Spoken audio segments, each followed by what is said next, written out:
birthday. This is my whole year and shit. And before I came out to start the show today, I was talking to Harley backstage, saying the same thing. I was like, for some cats, this is the thing that they're gonna do this year, so we have to make sure that everybody has the best time fucking possible. I've met so many of you and hugged so many of you over the course of the day. You're sharing all your DNA with each other. And I said it there, and I'll say it here. This is my party, but it's your party as well. If you are not having a good time, you come see me and we'll flip that fucking script. Because I want you to walk away from here, not necessarily because I want you to come back, although that's lovely.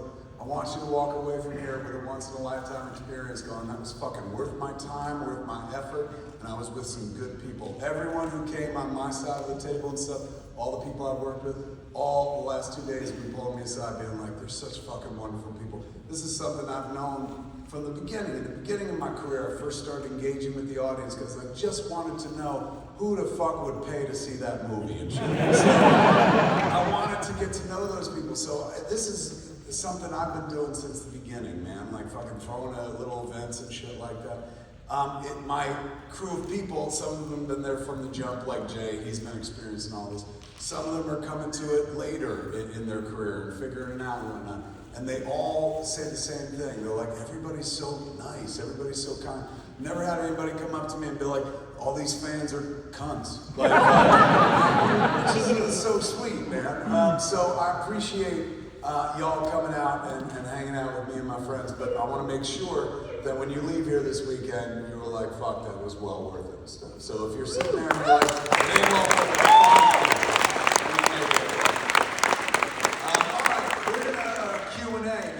so we're gonna open it up to you, find out what you want to know, and chit chat about whatever you want to talk about. I'm struggling with the notion of sitting. I never sit during a fucking public presentation, but I'm fucking exhausted. So it has been a long day of standing on my feet and shit. So there's part of me that wants to sit, but I'm afraid that if I sit, I'll just fall asleep. So I'm gonna stand up, keep it standing, keep the energy going. Throw your hands in the air, waving like you just don't care, and we'll start right there. Go, Captain. What's your name? Justin. How do you... Give it up for Justin. I want to give that back. I hear so often in my life, like fucking somebody says my name and a bunch of strangers applaud and shit. The least I could do in a Q&A setting is toss a little of that back. So I always like to find out the motherfucker's name and then be like, give it up for that motherfucker. Doesn't it feel good when strangers applaud you for no reason whatsoever? You haven't even done a thing yet. And they're like, yeah, Justin, he's gonna fucking save the day. Here's your chance, Justin. What do you want? How do you pick where you eat when you go to a city? How do I what? Pick where you eat. What a great question. My kid, when I went vegan, my kid was vegan prior to me, so she was like a little vegan astronaut who experienced it all before I ever had to experience it and stuff. So thankfully she did go first, because she learned places that I could go and things that I could do when I made my vegan journey and shit. So when I was in the hospital, the morning after the heart attack, Dr. Leidenheim, the guy saved my life, who just retired recently. Dr. Leidenheim, he was the guy who, when I saw him that night, he goes, when we first met, he's like, how do you feel? And I was like, I can't quite catch my breath. That's the only problem. I probably shouldn't be in the ER and stuff. And he goes, what's your pain level? 0 to 10. And I said, -3. And he goes, then you're doing it all wrong. I said, doing what wrong? He goes, you're having a heart attack all wrong. He's like, you're supposed to be in a lot of pain when you have a heart attack. I was like, I'm having a heart attack? He goes, right now, a massive one. He goes, but we're gonna save your life, man. We're gonna go up to the OR. And he goes, but you're a comic book guy? I said, yeah. He goes, then you're gonna love this. They have a name for your heart attack. They call it the Widowmaker. And I was like, why? And he goes, seriously? He goes, in 80% of the cases where the patient is having the exact same heart attack as you're having, 100% blockage in your LAD, patient always dies. But you're gonna be in the 20% because I'm good at my job. And he disappeared into my crotch and made magic. Because that's how they get to your heart. They can go through your wrist. I've met somebody recently who they went through their wrist. They could crack your chest, crack your ribs, that's very invasive. Or they could go up your femoral artery, which is right in your groin. So while I was laying there after, the motherfucker's going to work on me and shit, I'm looking up at that ceiling going, this could be the last ceiling I ever see for the rest of my fucking life. This could be the last room I've ever entered. For the 80%, these odds fucking suck. And then I would look up, and between my legs, I would see this little old man's head bobbing up and down. And I was like, well, I didn't imagine this is the way I would die, but fuck it, let's lean into that shit. So I saw him the next morning, and I said, oh my God, thank you for saving my life. And he goes, you didn't make it very easy. I said, why? And he goes, well, you wouldn't take off your jersey, your hockey jersey. And I did. I kept holding it and pulling it down over my dick the whole operation. And I was like, well, I'll tell you, Doc, I body shame issues. I didn't want anyone to see my small dick. He goes, oh, you told us all night long. I was like, well, that's why I was freaked out. And he's going, well, this is one of my favorite things anyone's ever said to me. He goes, we all saw it. And I was like, what'd you think? And he goes, we all thought it was huge. And I was like, you're going to be my cardiologist forever. And he was, up until he retired and shit like that. So when I was in the hospital room the morning after, Harley was there as well, my man was like, the nutritionist is coming. I want you to talk to the nutritionist because of your full blockage, you gotta change your diet. And I was like, all right. The nutritionist came in and said, yeah, man, 100% blockage. Like, that's all cholesterol. You might think about adding plant-based elements into your diet. And my kid was like, yes, Dad, please do it. Go vegan, like, try it. And I was like, kiddo, I've watched you do this shit for 3 years, and every time we go out to eat, you can't find something to eat. And she's like, that's because you take me to Morton's Steakhouse, Dad. There are restaurants, and I can show them to you, places that'll serve food that you will eat, because I hate vegetables, man. I hated vegetables before I had the heart attack and shit, before I was a vegan. I'm a vegan now. I fucking still hate vegetables. Like, if you give me an asparagus, I'm like, but if you're like, we turn that asparagus into a fucking maple pancake, I'm like, give me 12 and I'll eat them all. I'm a dirty vegan, man. Somebody asked me today, they were like, right there, he was like, I hate vegetables, how'd you do it? And I was like, I fucking hate vegetables too. I went and found the shit I could eat, man. Like, I like beans, and people are like, that's not vegetables, that's legume. I'm like, fuck you. And looked for anything I could fucking eat and just leaned into that. And then there was shit you don't think about, like peanut butter and jelly is vegan, you know, so long as you don't fucking slap butter on it or something like that. And so I found all the places I could go, and those are the places I live. And it helped because I had the kid to lead me. She had done this prior to me for like 3 fucking years. And she was very interested in flipping me, man. Like, number one, she wanted to save my life. She's my daughter. She loves me. She saw me in jeopardy. Me almost dying was the worst thing that ever happened into her 1% fucking life and shit. And so when she was like, please go vegan, man. Like, I know she was trying to save my life. But I also know my kid is very much a chip off the old block. So she's as strategic as her old man, which means she was like, if we could flip this big mouth, he'd be a huge get for the vegan community. And she was absolutely right. So the kid was the one that took me places like, you could eat here at Veggie Grill. And I ate at Veggie Grill for like 1 year straight, and I would go there and eat like every fucking day. That was a big part of my vegan transition and shit. And it was comfort food, you know? That's what I'd go for, vegan comfort food more than anything else. Some people will come at you and be like, well, that's eating processed food. And it's like, well, let me tell you, I used to eat real processed food and I almost fucking died. I've been eating this shit for the last 8 years, and I've been given a clean bill of health by my fucking cardiologist. He quit me recently. He goes, you're fired. I said, you can't fucking cancel Kevin Smith. Nobody cancels Kevin Smith. And he goes, you don't need me anymore. He's going, your heart has healed itself, man. He's going, like, all that veganism actually did the trick. So,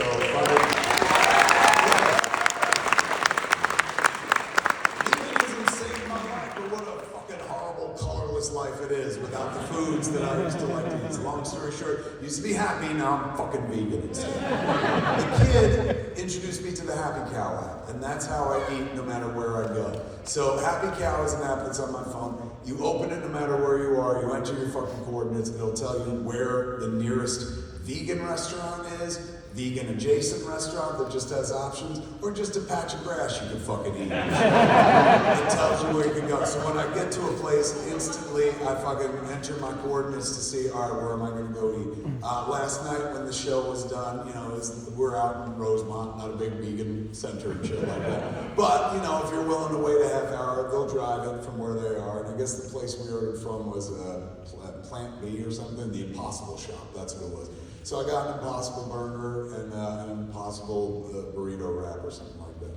So the app is fucking useful. No matter where I go, I can find a place that serves something oddly. I can also find shit like if they'll serve real vegetables, but I never fuck with that. That's weird. So I use it all the time, man. It governs my life, like wherever I am. I don't use it that much when I'm back in Los Angeles, when I'm back home. If I'm in Los Angeles, I enter my coordinates. It's like, you're probably in a fucking vegan restaurant right now, bitch. But the further east I go, that's where it becomes fucking useful because the options aren't nearly as plentiful. Case in point, I was in Kansas City, man. And I opened up my app and I entered my coordinates and the app fucking laughed at me.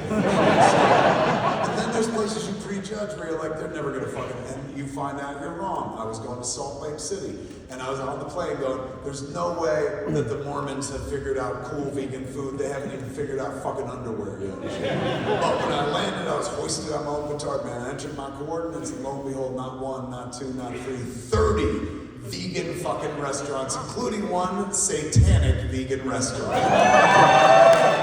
It was called Mark of the Bistro, man. And they leaned into their theme so heavily. I went there, fucking, it was all about fucking upside down crosses and shit. I had me a hail seitan sandwich, and it was absolutely delicious. So I was in Salt Lake City, and I was telling the crowd that night when I was doing the show, I was like, y'all are fucked up, man. There's a satanic fucking vegan restaurant here in town. And the lady in the back goes, then you gotta come to my coffee shop. I said, I don't drink coffee. She goes, it's in a desanctified church. I said, you have my attention. I said, what's that all about? She goes, it's a satanic coffee shop. I was like, what's with you fucking people? And she explained rather eloquently that since the culture was so heavily religious, the counterculture swung hard in the other direction. So I was like, what's the name of your coffee shop? And she goes, Hallowed Grounds. And I was like, all right, that's cute. I said, tell you what, I'm in town one more day. I will totally fuck with your coffee shop. So the next day I got up, found a fucking desanctified church on my phone and shit, and took the ride. It's like 10:30 in the morning. The whole time I'm driving over there going, what the fuck is a satanic coffee shop gonna be like at 10:30 in the morning? Like I may walk into an orgy, you know? I may see a couple dicks for free. So I get there and it's a church, a desanctified church, but that's not as metal as it sounds. It just means it was a holy building, now it's just a building. They broke it up into about 6 stalls and shit. One of the stalls was painted pink with Gothic writing and it said Hallowed Grounds. It was a straight up coffee shop, no upside down crosses, not even a sabbatic goat on the take a penny, leave a penny jar. Nothing remotely satanic about it. I was so fucking disappointed because I was raised old school Catholic and Lucifer is our Darth Vader. So there was nothing for me to cling to there and shit. But I wanted to support even though I made the trip and stuff. So I don't drink coffee, I couldn't buy coffee. I saw a t-shirt that said Hallowed Grounds. I said, I'm gonna get that for my kid. Then I saw the coffee mug. And the coffee mug captured my imagination. Kids, if you've been alive as long as I've been alive, 55 years in this best of all possible fucking world, fuck, if you've been alive 55 minutes in this best of all possible worlds, you have encountered the coffee mug that says the coffee mug joke on it. Don't talk to me until I've had my coffee. It is a very old joke, it's a very polite titter, and has for hundreds of years, ever since the first piece of shit said it to somebody else, and that person was like, And it's been with us like fucking herpes ever since and shit. So they put it on mugs, they put it on fucking aprons, they put it on little plaques and shit like that. Well, they had their own version of that fucking coffee mug. On one side, it said in Gothic pink writing, Hallowed Grounds. On the other side of the mug, in Gothic pink writing, it said, don't talk to me until I've had my abortion. Now, before you all start applauding, I didn't take that as any sort of political statement, man. I'm in the comedy business and I recognize good joke construction when I see it. Somebody was like, what's the weirdest word we can swap with coffee? And fuck did they stick the landing. So I was like, I gotta get this fucking mug, man, because I know one person who'll love it, the coffee drinker in my world, and I brought it home for Jennifer, and Jennifer was like, that's fucking hysterical. I was like, I knew you'd love this shit, and she was like, pretend to drink out of it. I'm gonna take a picture and send it to Harley, so I pretend to drink out of it. You can read the mug very clearly. And she sends it to the kid, and the kid writes back, OMG, and I felt hit for a second. So I was just fucking full of myself, and I said, this is a legit funny mug, right? She goes, it's a really funny mug. I said, this is a funny picture of me drinking out of this funny fucking mug. She goes, it is. And I said, you know what, man? I'm gonna post this shit on Instagram. Big fucking mistake. That's that's where the story goes off the cliff, kids. I had no idea the country was so divided. I guess I haven't been paying attention, but the country let me know right fucking quick in the comment section. First comment I saw put it right on Front Street, said, that heart attack should have killed you. Yeah, right. I wrote back, yeah, but science.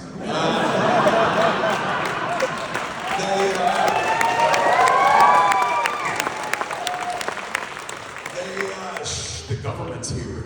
I saw one went after my fucking kid, man, my sainted child and shit. Broke my heart.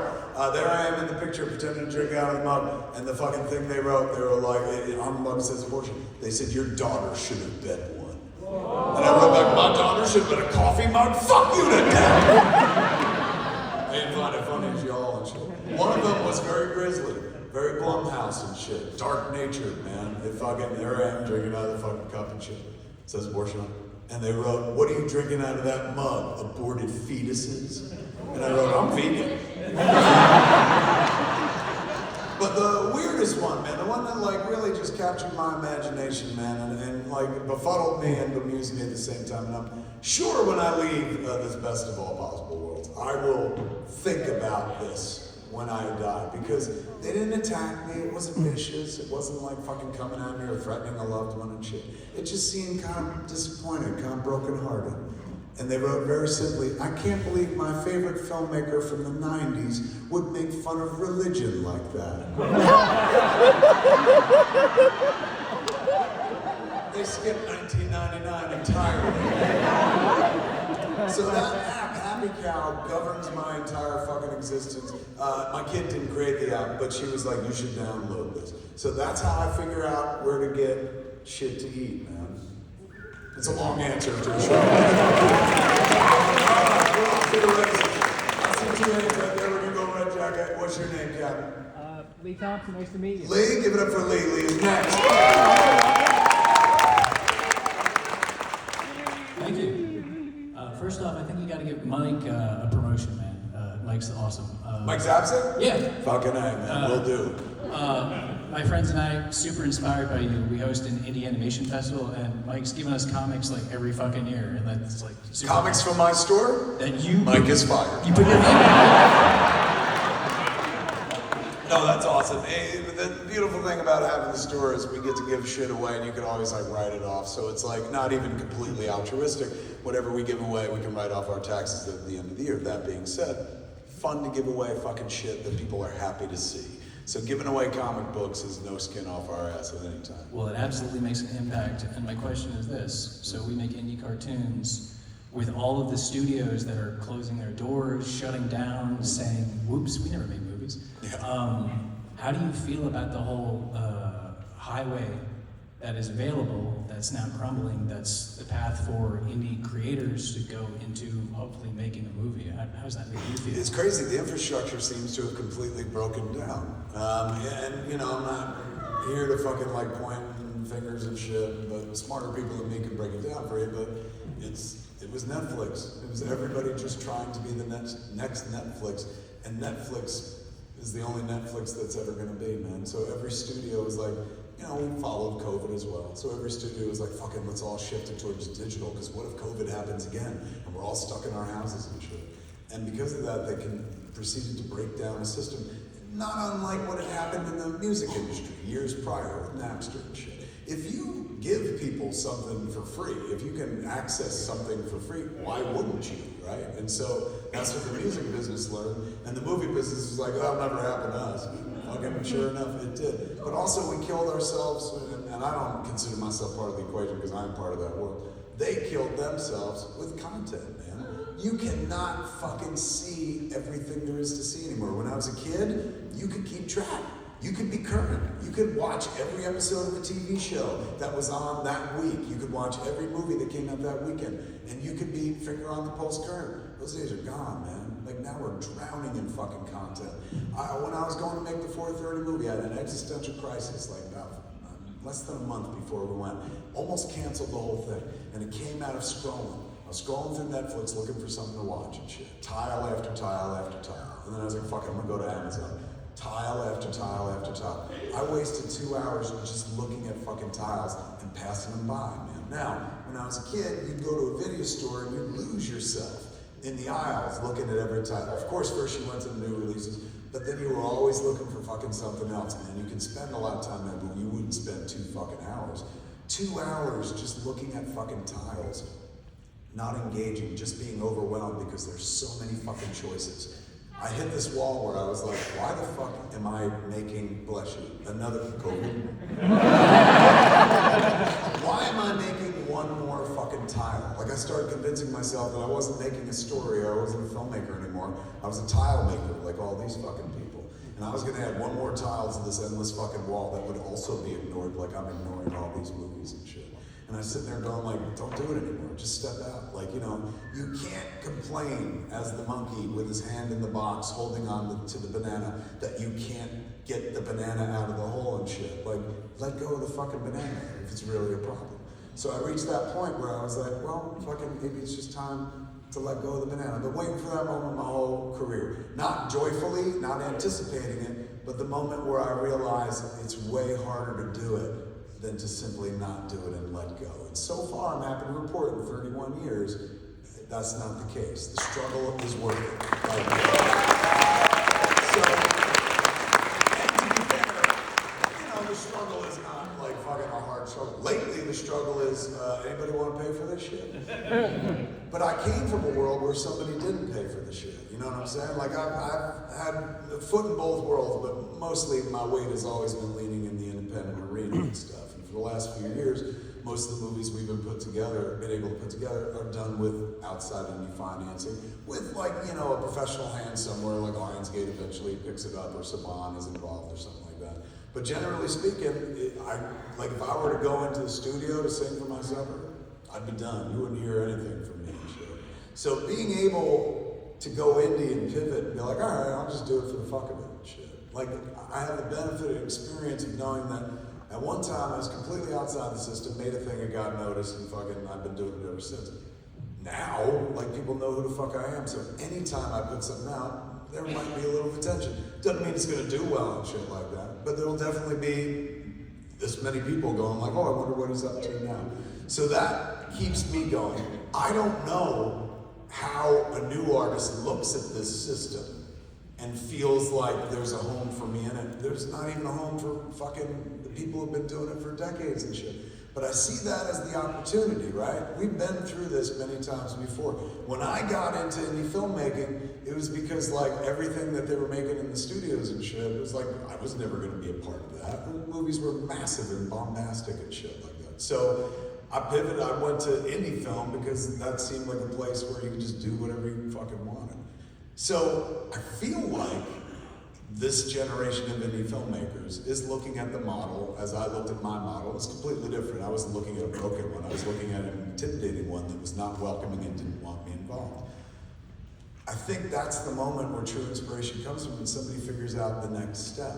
Like the sky's the limit, there's nowhere to go but up. I saw a wonderful fucking TikTok the other day where somebody was talking about the economy and how fucking terrible it is and shit like that, and how we are in a recession, but nobody wants to talk about it, but the next stop is a depression.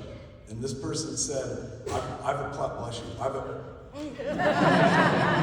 they said they got fired from a job for the first time in their lives. They've been without a job for 72 days. It fucked them in the head completely. They did military service. They did like 25 years in the service, 12 years in the private sector and shit. Been working since they were 13 years old, one way or another, and has not been able to find a job. Thanks to AI and the internet, has been able to put out 700 resumes, hasn't heard back on any of them. And then, I'm watching this, and it's like a horror movie watching somebody talk about this, because this is their life, this is happening to them in real time. Probably happened to a lot of people fucking in this very room. This is how this motherfucker sums up, man. He goes, in this economy, it makes no less sense to chase your dream than it does to chase a job. I can't get a job. There's a good chance my dream could come true. That kind of thinking, man, like most people tell you, like, don't listen to that. That's fucking, he's absolutely right. In a world where like you can't fucking get a call back on 700 resumes and shit, why not draw the thing you always thought about drawing? Why not record the podcast that you always thought about recording? Why not make the indie cartoon you always thought about making? Fucking, there's no one waiting for you over there with real job money. All the real jobs are going away. Might as well lean into what others call the fantasy, the dream job. You and I have the benefit of knowing it's not a fantasy, it's not a dream, it's a reality. It's just a matter of time before the rest of the world understands it the way we do. So in this moment, my heart goes out to you because yes, the system is crumbling. But as somebody who has not completely relied on the system, has been in and out of it and stuff like that, but has been mostly on fertile indie ground for the rest of his life, there will always be a home for a fucking new idea. You will always find an audience for something that fucking nobody has seen before. And if it starts this small, you get a chance to continue to build it, as much of a chance as the rest of us have at building an audience for a fucking thing. Don't give up fucking heart, man, no matter what. The system, honestly, I'm not prognosticating. They have no choice but to kind of fix it. And we're starting to see that come together over the course of the last 2 months. They had more spec scripts get picked up in town than have been picked up in the last 5 years. Right now, there's this massive push for anything YA, young adult, because there's this massive hole in the market where they've ignored them. And so, and then, that's a reliable market and always has been, youth and shit. But every streamer woke up to the fact that, like, here's our blind spot for us. So people are going in pitching like youth-oriented shit, and you seem youth to me. That's who's fucking getting jobs and shit. Not me. I went in there and fucking said Bullwinkle, and they're like, you're out of your fucking mind. You know how old that shit is? So somebody going in with a young idea is gonna catch their fucking attention. When it seems it's most hopeless, that's when you gotta be the most hopeful, and that's when you gotta realize that this game is waiting to change, and it's just waiting on you. That's the way I would look at it. Be like, I'm gonna go fucking fix it. What is it? Trading cards. Give me it, man. Give me it.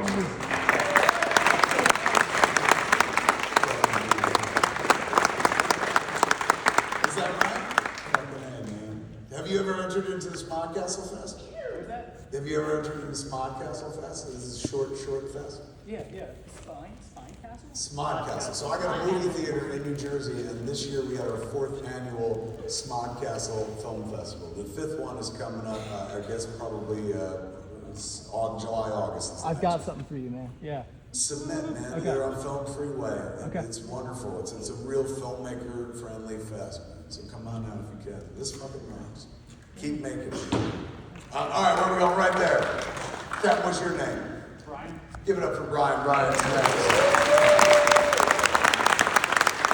And give it up for the great Will Wilkins hustling around with a microphone.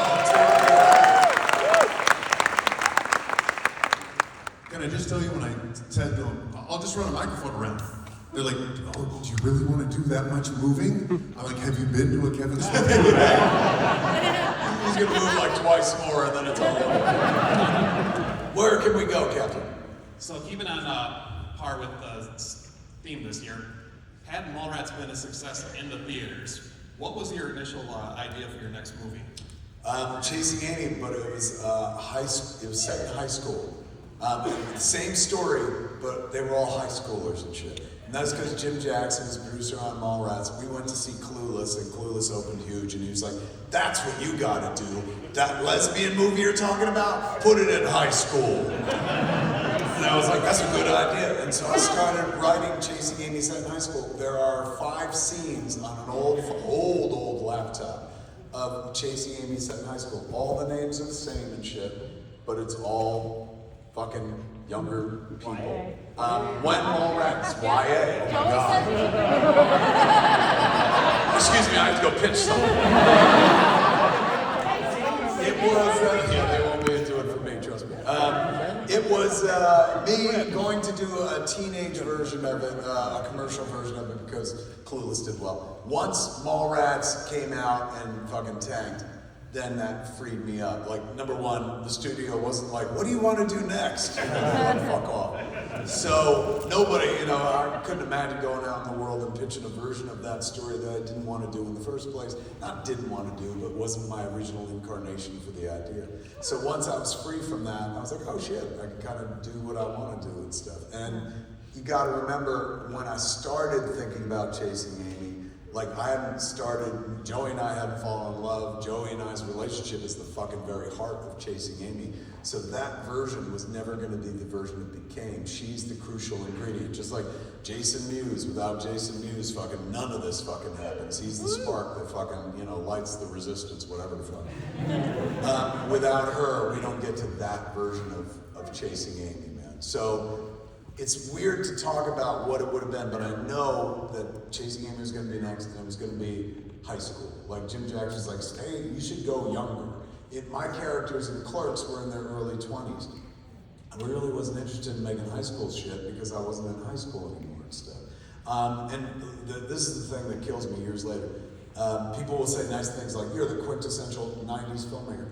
I didn't make movies about the 90s. I made movies in the 90s, and they happen to wind up being about the 90s by virtue of where they were made. But if you look at those early movies closely, particularly the first three, they're 3 John Hughes movies. Those are the most 80s movies I could possibly make, with Mallrats being a very clear attempt at doing 80s movies and stuff. So I imagine I would have leaned toward, like, you know, Clerks got me in the door as an indie filmmaker. If Mallrats had worked, I think I would have been on that track, but more of a Judd Apatow studio comedy track than anything else. And so, you know, everything works the way it's supposed to work, but honestly, like, if I can go back and write it, I would let it fall the way it did. Like, you know, I would have the benefit of being able to tell 25-year-old Kev, like, don't worry, one day everyone loves Mallrats. You know, like, he would never hear, if I could go back in time and be like, one day this movie's fucking celebrated, I'd be like, you're out of your mind. Do I have a career one day? Like, fucking, what happens next? And if I just told him, like, hey man, Chasing Amy, low budget, that's gonna do the trick. And it didn't, it saved my career. And it made me, whether you like my shit or not, and generally if you're a Chronicon, I think you're a fan. But for those outside this room, whether you like my shit or not, my shit was more interesting because Mallrats tanked.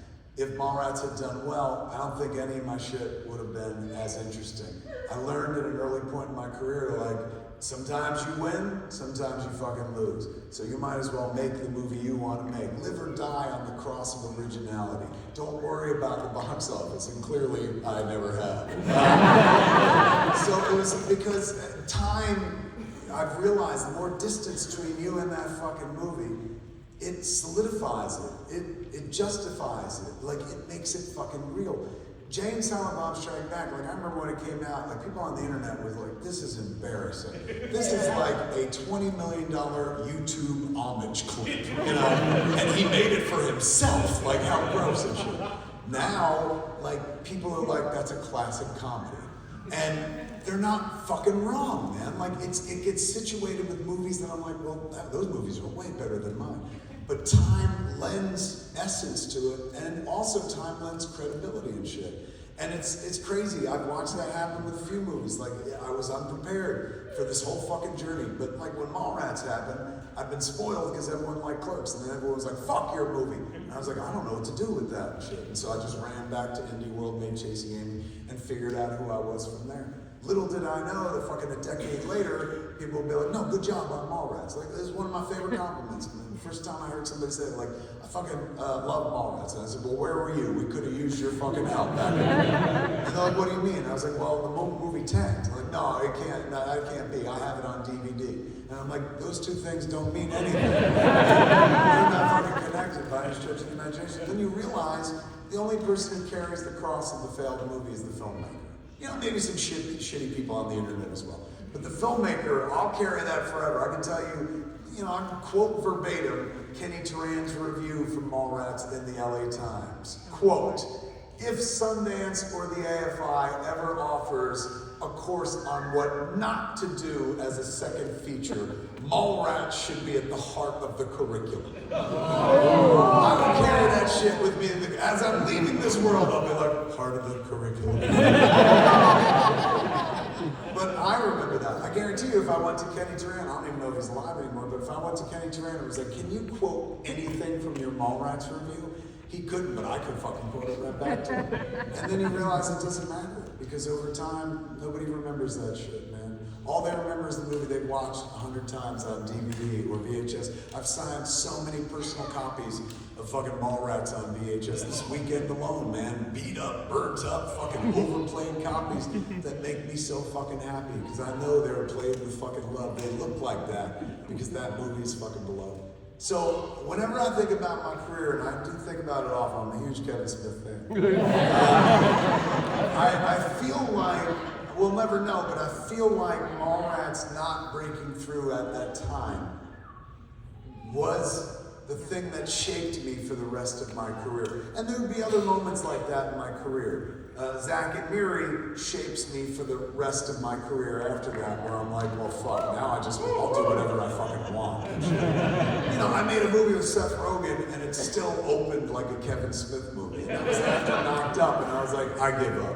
And in giving up, I made Red State and Tusk. So, you know, way to give up. But doing that shit, man, like, looking back, you know, you go crazy if you're like, what might have happened? But I'm pretty sure I wouldn't have made Chasing Amy. I mean, I'd written Dogma before Clerks, so there's a good chance that I would have tried to make Dogma. But if I was in a studio system, no studio was making that movie, at least not the movie you saw. So even if, like, let's say Mallrats had done well at Universal, and Universal was like, do all your fucking movies here. Like, I would have to become Nolan for them to say yes to something like Dogma, because Universal had went through the Last Temptation of Christ.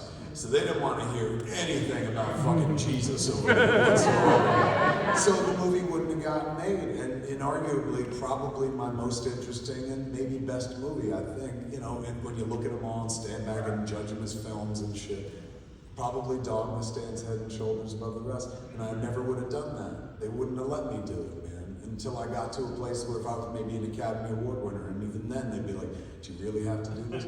Thank God I was in a place where like, yeah, go ahead, we don't give a shit. And it was Disney, you know. So yeah, and maybe it's just something to say to cold comfort myself like at night, but I feel like Mallrats had to play out the way it did in order for me to become the filmmaker I became. And I can't speak for the other guy's career, what he was gonna do with success. But I know what I've done with mild success, and I'm fucking content. I look back at them and they're all weird and wonderful. Nobody's ever gonna try to duplicate my stupid fucking career, you know what I'm saying? Some people look at other filmmakers like, I wanna be Steven Spielberg. Nobody is ever gonna be like, I wanna be, well, not Kevin Smith, but Judd Apatow. Like, he really knew how to make money off of this shit. I guess it worked out the way it was supposed to. But had it not, it would have been Chasing Amy as a studio film set in high school. The most clueless, and I mean literally clueless capital C version of that movie I could make. It's true. I lived long enough, I could make the Chasing Amy high school movie, man, and see which Kevin Smith was right. And what? Yeah. Animated. I hear there's an independent animator in the audience right there. Over here too. All right, where are we going next? Right there. Quick stop, Jersey. What's your name, Ken? Andy. Give it up for Andy. Andy's next. Can you tell us about plans for Dogma 2? I can. I've been writing it in spurts. There's a period when I was on tour with the movie where the ideas were coming thick and fast and stuff like that. And the whole thing's mapped out. Like, I know where it goes, I know all the beats, I know when Bartleby and Loki show up and shit like that. I see it all. Now it's just a matter of sitting down and actually writing the script. I wrote the first few scenes because, in all honesty, thing that became, not the very first scene, but the second scene of the movie is a scene that I've had in me a long fucking time. And I kept trying to put it in other things, but it never wound up going anywhere. And then I was like, oh shit, it was meant for fucking Dogma. It's one of my favorite things I ever came up with because it's very cinematic. No dialogue whatsoever. It's a good, like, 4-minute sequence that sets up the whole story. It's all visually oriented. And it took me like 31 years as a filmmaker, but I think I finally got to a place where I was like, I can pull this off. It is, I can't tell you much about it except it is about, the whole adventure is predicated on the shoulders of Bethany's daughter, whose name is Rufus. So I will dive deep into that as soon as I'm done. I have a project that goes before it. I've been writing this book for the last fucking 2 years, and so I gotta finish that before I dive into Dogma. So that's next in the queue of things to write, so I'm saving that. Because that's gonna be fun. I ain't written a Dogma in a long fucking time. And I'm not trying to write the one I did, I'm trying to write a companion piece, not so much a sequel, not like, hey man, fucking because of this happened and shit. But something that can stand shoulder to shoulder with it. And it's tricky because the guy who wrote the first one believed in everything you saw up on the screen. And the guy writing the new one doesn't feel that way at all. But I found my way in through my main character who is kind of my mindset. The person who's like, oh no, I'm beyond all that and stuff. And that's the beginning of the journey, so we'll see where it winds up. I will tell you this much though. There's a character who we only reference in the first one who plays a huge fucking part in the second one. And if you think about it, you'll be like, well, duh, of course. Not God. God was in the first one, man. Lucifer. Lucifer's the only reference in the first one. Everyone's like, fucking Lucifer, they're all scared of him and shit. And Lucifer plays a huge part in this movie, man. But he's not, he ain't, you'll see. It's real sympathy for the devil kind of shit. So I'm still working on it, man. It's coming along nicely, but expect time. That's nothing that was ever gonna like come on the heels of the Dogma re-release. It was like, all right, this is where it begins, but I'm gonna enjoy the fuck out of this and shit. You gotta remember the first one, that was predicated on, let me see, I wrote it when I was 21. That's predicated on 21 years of life. Take off the first 3 because I was a bear. So 18 years of living. It took me 18 years essentially to write Dogma. But since Dogma, I have lived 27 years and I've learned other shit. So that's what's gonna fuel the new one. But I can't wait to share it with you, man. So far, there's good shit. There's some wonderful spine-chilling moments. And not everyone, like it's not like they're all back and shit. A lot of them, they'll come in and come and go, but it's not like we're doing the whole fucking thing again. But when they come in, it's fucking dope. Like, I'm really happy with the part of being Loki at all. Because it's like, back in the day, I'm like, hey man, come do the movie. Ben begged me to do Dogma because he loved the fucking part. Nowadays, I couldn't, just like with Rosario in Clerks 3, I couldn't write a part for fucking Rosario where I was like, we need you for 3 weeks. Like, she's fucking Ahsoka. She's always off doing something. She's one of the most popular in-demand actors in the business and shit. So I was like, you know what? I'll use her for this amount of time. It kind of worked out. Same with Ben and Matt. There's no way I'm gonna have as much access to them as I had when we were making Dogma. And to be honest with you, like, I'm not saying this in a shitty way, but I don't need Bartleby and Loki as much as I needed them in Dogma. I do need them very strategically in the follow-up and stuff, and where I found to use them, I cannot fucking wait to shoot. It is my, like, remember that moment in the Avengers Endgame and shit, when fucking, like, all of a sudden you saw the hammer come up, and fucking, it hits Thanos, and there's that, if you can watch it online, there's like 3 seconds before they show you who's holding that hammer, and everybody in the audience fucking knew, man. And as soon as it comes back into Cap's hand, we all come. I got a moment like that, man. I worked very hard on it, and it's gonna be dope. Now, it'll be years before we get there, so hopefully you'll forget this conversation. And not be waiting the whole time, like, here comes the Avengers moment and shit. All right, where do we go next? Over the side of the room, in the back, hand up, go. Yeah, what's your name, Cap? Give it up for CJ. CJ's next. Take that microphone. As an old school horror fan as you are, who have dipped into making your own horror movies, will you re-dip back into the well and make the original version of Clerks called Inconvenience? The one with the David Lynchian approach. Yeah, before Clerks was the Clerks, it was set on a night shift in a convenience store, because I used to do that at a different convenience store. And all the people came in, it was very informed by Twin Peaks, because that's what we were watching at the time, me and Vincent.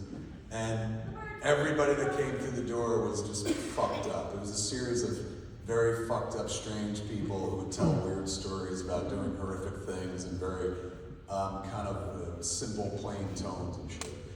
180 degrees from what the movie became. I've since dabbled in horror since then, and obviously with like Tusk and Red State and stuff. If I'm gonna do a horror movie again, and I will, it can't be in a convenience store. I've done too many movies in a convenience store.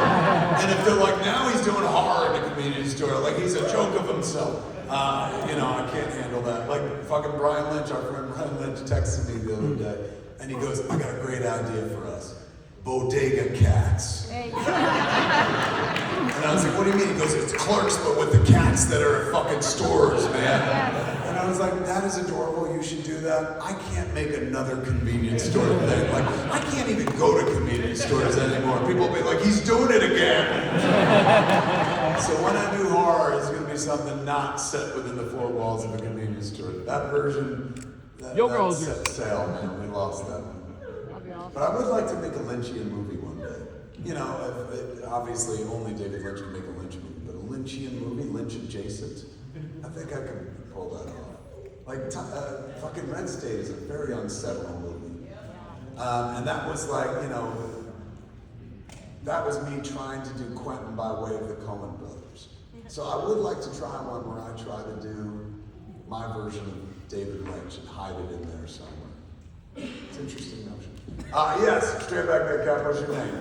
It's Esam. Give it up for Esam, he's next, man. Say this there, Captain. Who's your favorite Marvel character? What a great, well, it has to be Daredevil because I've spent so much time with the character. And to be fair, even before that, I was a massive Daredevil fan thanks to the work of Frank Miller. That being said, one of my first comic books I ever saw, and of course most of my childhood, was spent with Spider-Man. So I've enjoyed the fucking movies lately because I love this rendition of Spider-Man. I think Tom Holland is excellent and stuff. And here's something nobody fucking knows, and don't tell anybody and shit, but like, recently I did some work for Marvel. I did Batman, Deadpool, their version of the crossover. And I did a story in there that was Green Arrow, Daredevil crossover, because I worked on both of those characters. And then I did a story in Spider-Man Annual, Amazing Spider-Man, not Annual, Giant Size Amazing Spider-Man that came out a few months ago. It had Spidey in it and fucking Fantastic Four and a bunch of Marvel characters. So the Marvel folks were like, you seem to be having a good time. Do you want to write more? And I was like, yeah, fucking yeah. And so, don't fucking tell anybody. But like, if you read Marvel Comics over the course of the last few months, like Jay and Silent Bob have been popping up in the backgrounds of every comic. And that's because ultimately we're getting to Jay and Silent Bob smoke the Marvel Universe.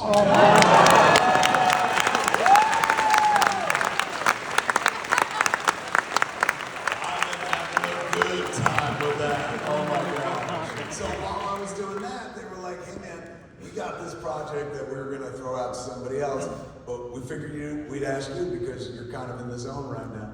And so they offered me a gig with two of their big characters, and it's something they want done in time for the next Spider-Man movie, the one they're making that comes out next year.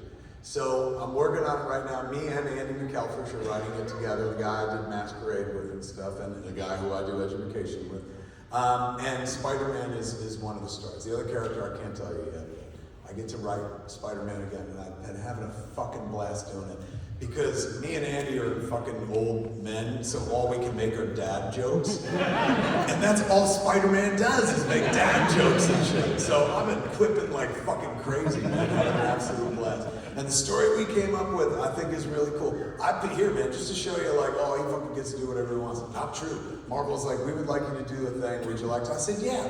And I pitched him what I wanted to do, which is this 1970s set story. I was like, Spider-Man and this guy, it's very fucking 70s and stuff. Wrote out an entire 4-issue outline, handed it in, and then we were told that, like, CB don't want to do this, man. They were like, you don't want to do 70s. Nobody buys 70s. Nobody's alive from the 70s anymore. So I was like, all right. And then I was like, well, fuck it. If you don't want to do my 70s story, fuck it. But then Andy was like, well, I don't want to walk away from a fucking cool gig like this.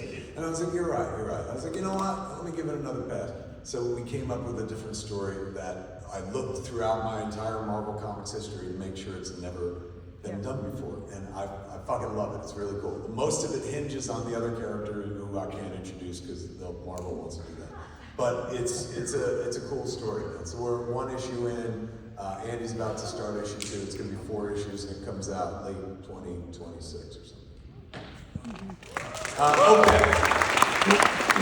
Good stuff. Smock, what's your name? Yeah. My name's Jonathan. Give it up for Jonathan. Jonathan's name. So far. Am I having a great time? What? Did you ask him? I having? No, I said I'm having a great time at ChronicCon so far. I didn't fucking ask. It is all about you, man. But I thought you were asking me. I'm having a great fucking time. It makes me happy to hear you're having a great time. Fantastic, man. The moment you're not having a great time, fucking find me, and we will make that motherfucker pay, whoever it is. My question is, Yes. have you ever had the idea of doing an animated Clerks? An animated Clerks Clerk series? We Wait, did that. he's young, he's young. Have you never seen it? There was 6 episodes. You can find it on easily YouTube or that Kevin Smith Club we got. It is, it's called Clerks, the cartoon. We did it back in 2000, it was 2000. Right before we went to do Jay and Silent Bob Strike Back. It was between Dogma and Strike Back. Only 6 episodes. They only aired 2. They aired them out of order as well. And then they put all 6 out on DVD and 2 disc set. And that's what most people have to see. So it is wonderful. I can't even take most of the credit for it. I can take credit for Dante, Randall, Jay, Silent Bob, quick stuff. But the genius behind the Clerks cartoon is Dave Mandel. Dave Mandel went on to do Veep later on. He took over Veep. Prior to that, he did Curb Your Enthusiasm with Larry for years. He was an SNL kid. He wrote for SNL for years, one of the Harvard Lampoon kids as well. He directed movies, the movie Eurotrip. Scotty doesn't know. That's fucking Dave. So Dave was on Seinfeld. And when Seinfeld ended, all of those writers got scooped up in these big fat fucking deals. Like, he ain't here, so I can say. They gave Dave like a fucking 2-year, $9 million deal. Which was like, we're gonna give you $9 million whether you write a word or not. Isn't that nuts? They don't do that shit at all anymore, man. Not fucking all. You talk to Dave about it now, it'll be like, those were the days and shit. So, with his opportunity to do whatever the fuck he wanted at ABC, that's where his deal was, Disney ABC. He wanted to do a Clerks cartoon. He goes, I want to meet Kevin Smith and talk to him about doing a Clerks cartoon. So he came down to Red Bank, New Jersey, and he pitched this idea of a Clerks cartoon. He's like, I want to do Clerks animated. And I was like, in black and white? And he was like, no, not at all. It don't have to be that. He's going, but it's the same scenario. It's basically, it's a joke engine. He's going, so Dante, Randall, Jay, and Silent Bob, and the setting just allow us to tell a lot of pop culture jokes and shit. And I was like what? And he goes, all right, well, I've always wanted to do this joke. I think we could do it in here. He's going, I want the guys to be watching Flintstones List. And I was like, what's that? And he goes, okay, remember how Steven Spielberg produced both the Flintstones movie and Schindler's List in the same year? I was like, yeah. And he goes, okay, well, like Dante and Randall are sitting around and they're watching Steven Spielberg presents Flintstones List. And he's going, so they're watching a clip from the movie, and in the clip, there's a train car made out of gravel and stone, like in the Flintstones.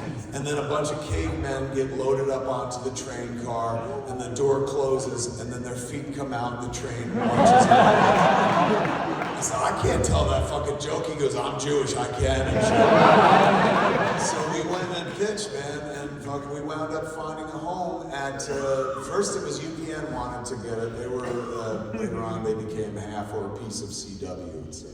But they wanted it big bad. There's a guy named Dean Valentine who worked there, used to work at Disney, and he called up Michael Eisner at Disney and said, I love this Clerks cartoon, it would play well with our Dilbert cartoon, man, let me get it. And Eisner was like, anything for you, Dean? And he hung up and he was like, what the fuck is the Clerks cartoon? And why does Dean Valentine want it? Let me see the pitch. And so we had to go re-pitch it to Michael Eisner and shit, and then they picked it up. But they didn't pick it up for a sweet deal like UPN was like, we will give you 12 episodes on the air. Like a commitment of making 12 episodes that would go on TV no matter fucking what. ABC's offer was 6 episodes, we don't know if we'll air it. If they're good, we'll air it. So there was no promise it would even make it on TV. But we were told to go for the brass ring. Like ABC, that's the gold standard. Like UPN, what's that and shit. Ironically, I would go to work for UPN years later when it became the CW. But at that moment in time, we were young and impressionable, so we were like, yeah, let's go for ABC. So we produced the show at a time when ABC was the 3rd rated network. Nothing was happening for them. Anything they put on just failed. And NBC was #1 with fucking must-see TV and fucking shit like that. Then, when we finished our show, because it takes months to animate a thing and shit, like we pitched, they were like, we'll try this, we'll try anything.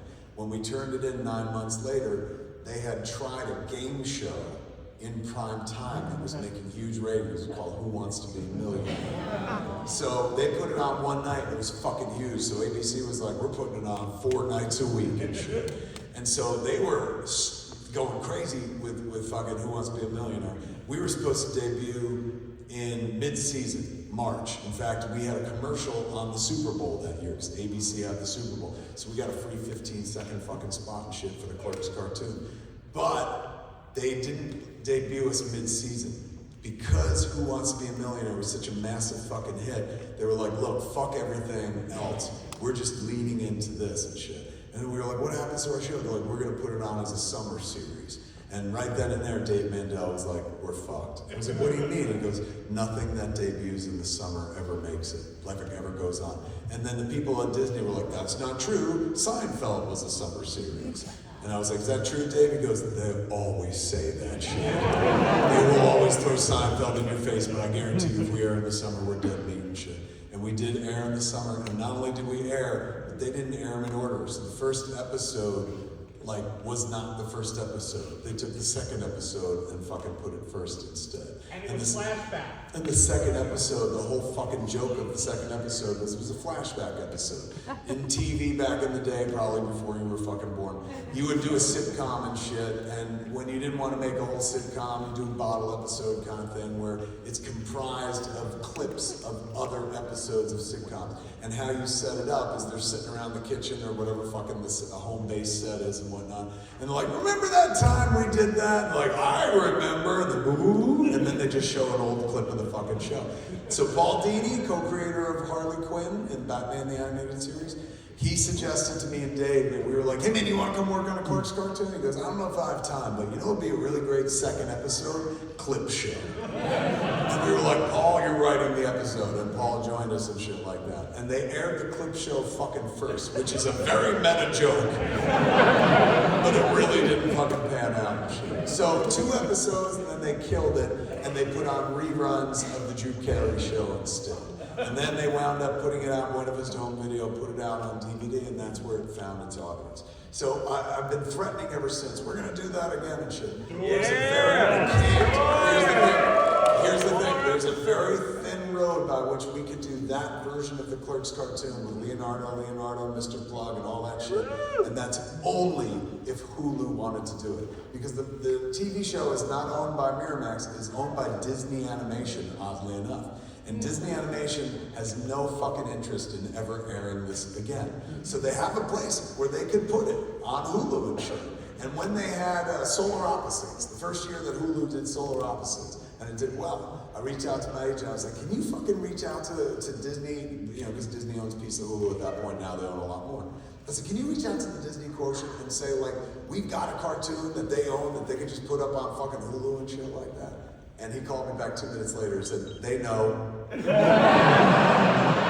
So there's only one way that version of Clerks cartoon ever gets made. Either for Disney Plus, which will never fucking happen, or Hulu, which doesn't exist anymore. Now it's just a chapter on Disney Plus. So that's it. There's one corridor and it's right there. But I don't think they're ever gonna, unless, I fucking made Oppenheimer 2, and Oppenheimer, and it fucking did well.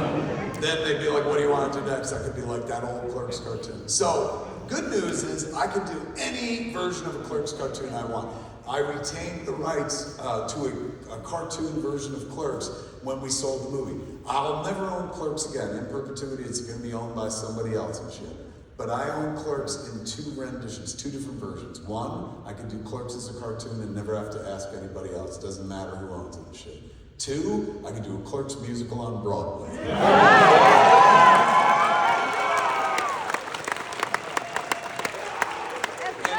That reaction interests me very much because a couple of years ago we started working on it, man. And you'll never fucking guess who it was with. So you guys know Weezer? Yeah. So Rivers wrote 4 fucking songs to a Clerks musical, and they are fucking bangers, man.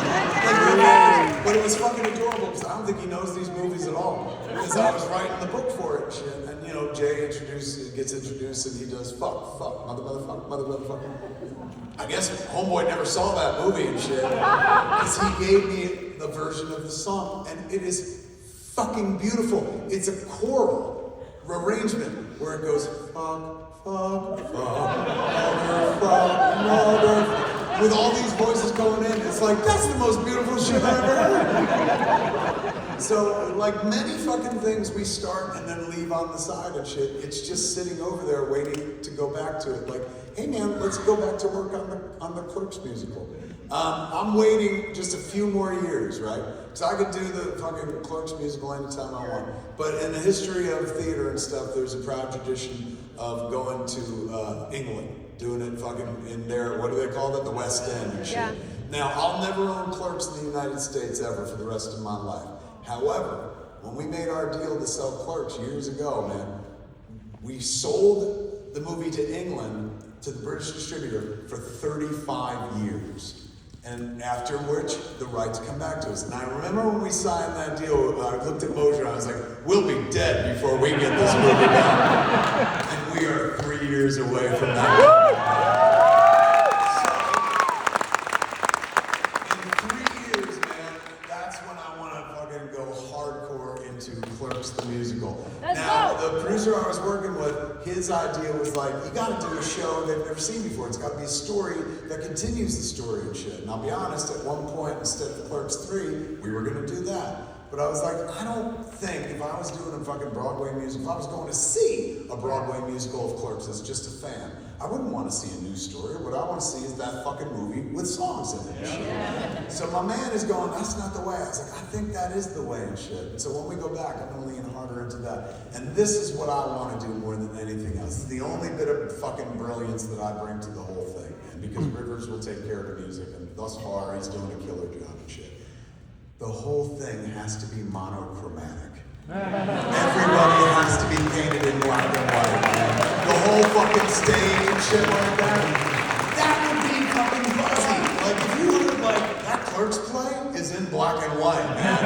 Like literally in real life. That would make you like more interested, you know, about going to see it and shit. So we'll get there, man. I always say about everything in my career. We'll get there. We'll get there. And it's nice to be breathing kind of rarefied air where there's still like cool big projects to look forward to for me. But they wind up moving over when something else like takes the attention away. That one honestly was Clerks 3 became like what Clerks 3 became. So I put the musical down and focused on that. So now that, you know, we're headed toward getting the movie back in the UK and I could go to West End and stage production and then bring it back to Broadway, that would be a good way to spend my 60s. You know what I'm saying? Like, if I get to live that long. I'm 55 now, so it feels like by the time I'm late 50s, early 60s, perhaps we go do the Broadway thing. You know, if I'm lucky, if I'm still around.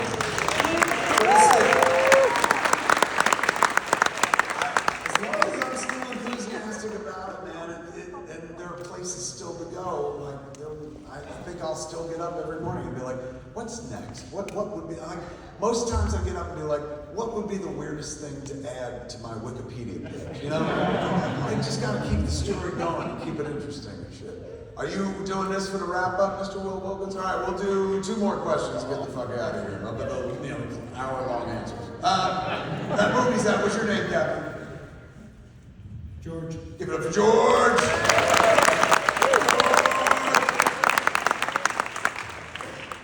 Okay, so at the end of Andor, it is known that the robots that they were building in prison built the Death Star. With that being in mind, does that change Dante and Randall's conversation about the second Death Star? The fact that And when you go see the musical, it's gonna be a whole new conversation. It does, it fucks with my shit a little bit, man, but in the best possible way. I remember seeing an interview, the guy who made Andor is a fellow named Tony Gilroy, wonderful writer who wrote and directed one of my favorite fucking films of all time, Michael Clayton, man. If you've never seen the George Clooney Michael Clayton movie, fuck, see it, it's great. So Tony Gilroy, you know, fucking did the first season of Andor, and he was doing interviews, and I'd seen an episode or 2 and shit, and then I saw him do this interview. where somebody was like, what is at the heart of it, or like, what's going on? And he fucking, I don't know if he was joking or not, he goes, well, basically we're just trying to do Kevin Smith's story from Clerks about the Death Star contractors. And I was like, oh my God, I was so touched he even knew it and shit like that. I was like, oh my God. So I don't know, it's been a wonderful byproduct of sticking around long enough in this business. I spent mostly early part of my career shouting out the movies, and if you wait long enough, the movies shout back, you know? So that was one of those moments, man, where I was like, oh my God, Star Wars knows. But I ain't gonna fucking, as much as I like Star Wars, I ain't George Lucas, I ain't going back and correcting shit. No stepping on Jabba's tail for me, my friend. All right, where do we go next? Bang, right there with the beard. What's your name, Captain? Austin. Give it up for Austin, man. Austin, I'm taking us home. Fire away, Austin. All right, I'm fortunate enough that my job is documentary style filmmaking, but my passion is narrative filmmaking. None of you, the hardest part is natural conversation, writing that. You do it so well. How do you do that? I don't know that I do it well, and there's a lot of people on the internet that tell me I don't. For years they would say, oh, all his characters sound like him, and I always like took that as a bad thing, like, oh, that's wrong, I should be punished, I should be scourged. And then I grew up and realized, no, they should all fucking sound like me. I'm the artist, like I'm the voice behind all this shit. It's not bad that they all sound like me. It's crazy the amount of like random comments from people whose faces I've never seen, like affected me and my work and made me go like, oh, I should be better and shit like that. I'll never forget there was somebody who went after like the scene in Dogma between Bethany and Metatron when they're in the Mexican food place. And they said there's no size between the two shots. There's no equanimity. I use a closer shot of her and a farther shot of him. And there's no continuity between the sizes of the framing. And I remember being like, for the rest of my career, for the next 10 years, any DP I worked with, I'd be like, can we measure this frame and make sure it's the exact same measurements as the single that we just did on this other person? They'd be like, why? I was like, because I don't want that guy to say shit online. And then, you know, fucking years later, I was talking to like a world-class DP and shit, and I was like, well, you gotta keep your fucking frames. And he goes, why? And I was like, because that stranger on the internet told me that. And then you realize that's not fucking true. And just because that's what that person prefers, that doesn't make it the universal truth and shit. So I've had people like tell me I'm a good writer. I've had people tell me I'm a bad writer. Me personally, I like my writing. I like the kind of writing I do. And the only thing that it's really good at is people talking to each other. That's just how I wish the world would sound. Like in the beginning of my career, people gave me this really nice compliment. They're like, you write the way people speak. And bullshit, man. Go watch Clerks. Nobody fucking talks like that. Those motherfuckers were eloquent as fuck, man. Like, me and my friends, our conversations never went like that. Our conversations like, what'd you do last night? Got laid. What about you? Jerked off. And that's it. No deep dives into anything and breaking down reconstruction. So the way I write dialogue is that's the way I wish everyone spoke to each other. That's the way I wish that me and my friends spoke to each other, man. We spoke to each other in Coen Brothers dialogue. This was me speaking to each other in our dialogue, or us speaking in my dialogue. So if I have any recipe, it's just, that makes sense to me. Like, this is the way conversations should flow. Everybody has an impressive vocabulary and they can express themselves, perhaps over-express themselves either. Sometimes I watch some of the early movies and Jesus Christ, this dialogue is pretentious. But it holds up, man. Like, I remember fucking when we did Zack and Miri, like Rogan was like, you know, I love your movies. Your movies made me think I can fucking make movies because you were writing about the shit that I cared about and whatnot. He's going, but nobody talks like that anymore in movies. He's going, it's more like natural. That's why people ad-lib and stuff. And I was like, all right. And so Zack and Miri sounds more like that based on advice from somebody else. But I like them when they sound like me. I like them when all the characters sound like me. And I'm glad I've been disabused of that fucking notion. But in terms of how to communicate, how to do that, the best way I can do it is like, it's the way you wish everyone would speak. It's the way you hear them in your head, even when they're not fucking being that eloquent or something like that. Write your perfect world. That's all writing has ever been for me. It's like, oh my God, man, I can write an idealized universe and shit. Like, anytime this one is too harsh or too fucking like depressing, or fucking the system breaks down, or entropy is approaching way too fast, or fucking this current administration and shit like that. Anytime I get down on shit, I go right. Because I'm like, you know, there, I can do anything. There, all those problems go away. There, my characters deal not with the shit I deal with in real life, or the shit that weighs down on me, but shit that can be figured out in 90 minutes or less. Like, that's the best, most therapeutic place for me to go, is to hide in my words. And what does that do? Aside from allow me to duck out on the harsh realities of the real world and stuff, it's introduced me to all y'all. You know what I'm saying? Like, fucking me going to hide away in my words and shit built an audience that fucking I've been with and has been with me for the better part of 3 decades, man. That's rare fucking breathing, and I appreciate that. I get it. When people come into my world from outside and always have something complimentary to say, it's usually something like this: they love you, Kevin. And I fucking feel that, man. There are a bunch of filmmakers who people adore.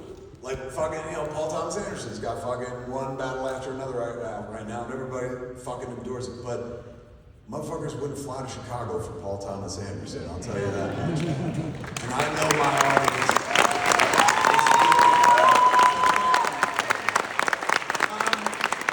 Before we get out of here, kids, I figured, man, we might fucking fuse 2 human beings together. Nick and Erica, you ready to do this? Where are you? Get up here, kids. Ladies and gentlemen, when you came to Chronicon this weekend, you know, you hope to see some shit like fucking the Mallrats reunion. You hope to see me or Jay and whatnot, but you did not know you were going to see a wedding, kids. Welcome to the stage, Nick and Erica, everybody.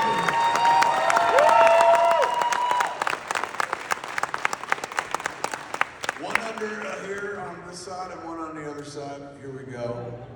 Okay, and they've got the marriage certificate that I'll be signing as well. And you've got witnesses in the crowd, correct? All of us! It doesn't require, but somebody's here for you, you said. Who is it? Your sister? Sister and brother-in-law. Sister and brother-in-law, so they're getting to see this. How long have it, come in closer, I don't have cooties. And you know what, we all got fucking mics, man. We don't have to work off this. Normally when I do this, there's only like one mic that we all gotta share. Yeah, let me move this so we don't knock it over. I see an accident about to happen. All right, kids. Yeah. How long you been together? On and off for 15 years. Are you sure you're fucking ready for this marriage stuff? Really, you're ready? If you want to get married so bad, why here? You know what I'm saying? Like fucking most people are like, I want to do it around everybody I know. Why in the midst of these cats? How are you trying to talk you out of it? Why not, actually? Yeah, I like that answer. We both enjoy each other. We both just want to go at the moment. Last year was a spring of the moment. We asked you and we're like, why the hell not? And we saw you in Madison a couple months ago and we're like, we wanted to do it then, but you know what? Like, let's do it at Chronicon because it's an important thing for you and we get to celebrate our anniversary with you. Fucking A, well done. Are you gonna do this every year though, so we can have an anniversary trip to Chicago? If you want to get, well, look, I'll try to do Chronicon every year right here, man, as long as you all show up and shit. But if you want, every year we can remarry you, fucking panel after panel and shit. And everyone will be like, this is the 10th time these fuckers are getting married. So, I mean, it's funny. I used to listen to your podcast back in the day, and you used to marry people at Hollywood Babylon fairly routinely. Yeah. And I always used to listen to that thing like, man, that would be fun. And then finally I had the love of my life in my life, and she was so excited to do it. When I was like, I'll get married, she was like, what if Kevin did it? I was like, absolutely. Let's get married. Like, You and say me? no more. No, I mean, I'm smoking for it, but I'll try. Also, is that Go ahead. Fucking A, you were, Nikki, that's right. Nikki's great, but don't listen to Nikki. This could work. The odds could be in their favor, man. He's always said that he'll never marry anybody, and then I asked him one day, and he's like, absolutely. He's like, they're the only person I've ever wanted to marry. We had like 10 years of not being together, and it was just like, you know, we're back together, and we were meant to be back together. So we're like, Give why it up not for the have kids, man. That's a beautiful thing. All right, I'm gonna fix my hat.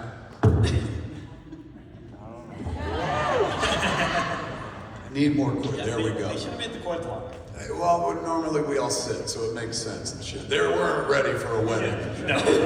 All right, kids, step into the church. Get as close as possible. I'm gonna put my hand here. You put your hand there. You put your hand. Nice. Look at this shit. And you got your rings and whatnot. You got your rings. Absolutely. Done. All right, kids. Here we go, man. We have come together, ladies and gentlemen, in this holy fucking cathedral, to bring together Nick and Erica. Give it up for the kids.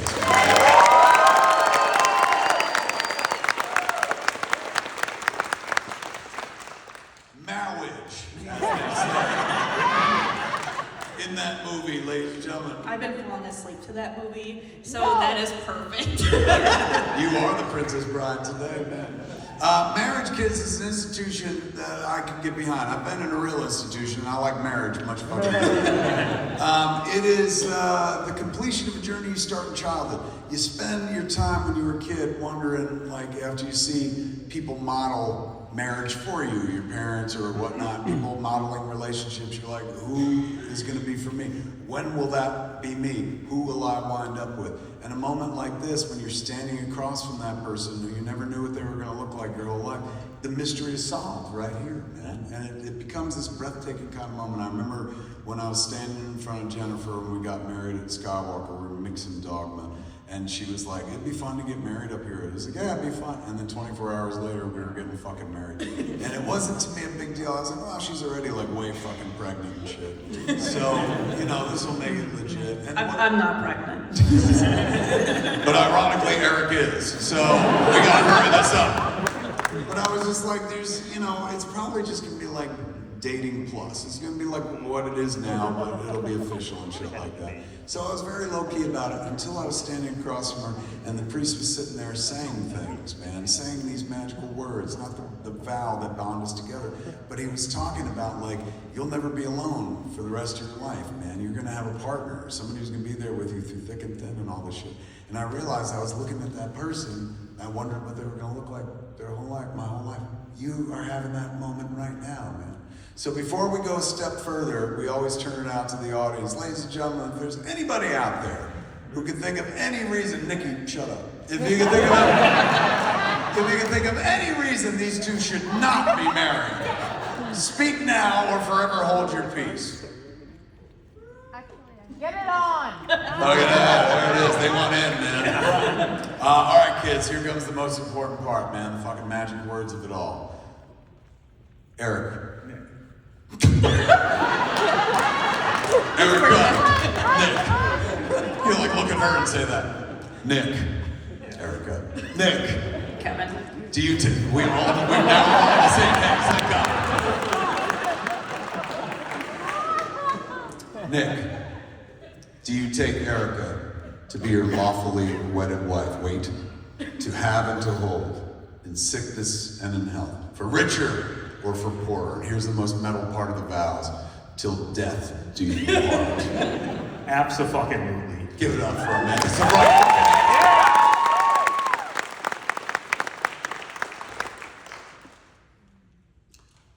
Erica. Kevin. You stand before this man who you say is your fucking man. And he just said a bunch of things, and he just made vows. Holy vows. From an holy man. Yes. Are you sure you're ready to follow him on this journey? I wouldn't want to end with anybody else. He's my best friend. Oh my God, man. I want to get to the kiss part already. Does not yet work. I can't say anything else. Fucking look at this, my God. They're fucking ready. They've got the certificate and everything. Kids, hands back. Erica. We had to do Blues Brothers. You went to the Daily Plaza? Yes, we Daily did. Plaza? The tax assessor's office? We did. Absolutely.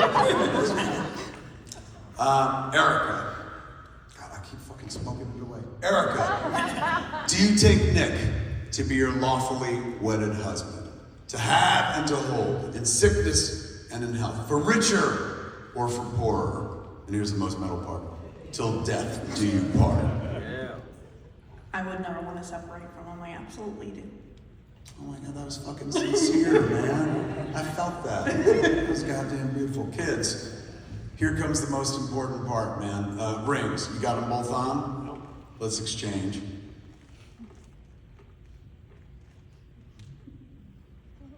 He's new to this. Me too. Wrong finger. I only ever did it once. It goes onto this finger here. First man. Put your hands here.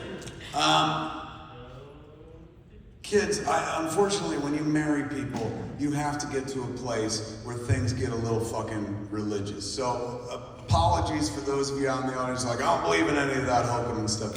Put aside your prejudice just for this moment and embrace spirituality as we enter the final prayer. Repeat after me, kids. In brightest day. In brightest day. In blackest night. No evil shall escape my sight. No evil shall escape my sight. Let those who worship evil's might. Let those who worship evil's might. Beware my power. Beware my power. Green Lantern's light.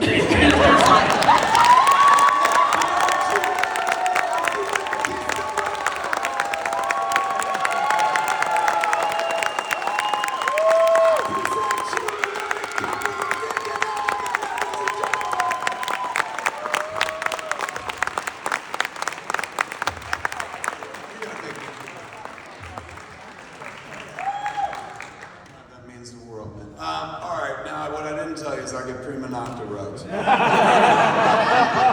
first, bend over. All right, we're not signing, kids. We gotta make it official. Like you didn't expect that.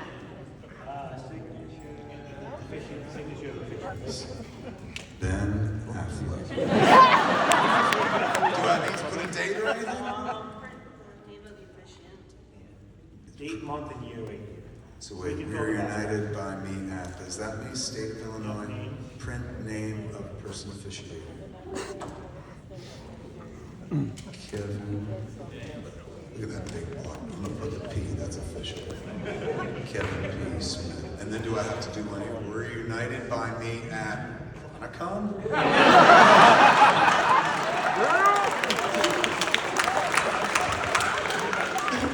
People are gonna frame this, and for the rest of your lives, people will be like, Chronicon. All right, so this is me, what? Print Rev Kev, that is my title. Rev Kev. He's a cool, hip youth pastor. Date is state of Illinois on the what day? Today's the 11th? 11th day of October in 2024. Oh my God, man. Fucking, do you have to get it stamped before it's official, or is it official with my solemnity? I fucking fused two human beings together!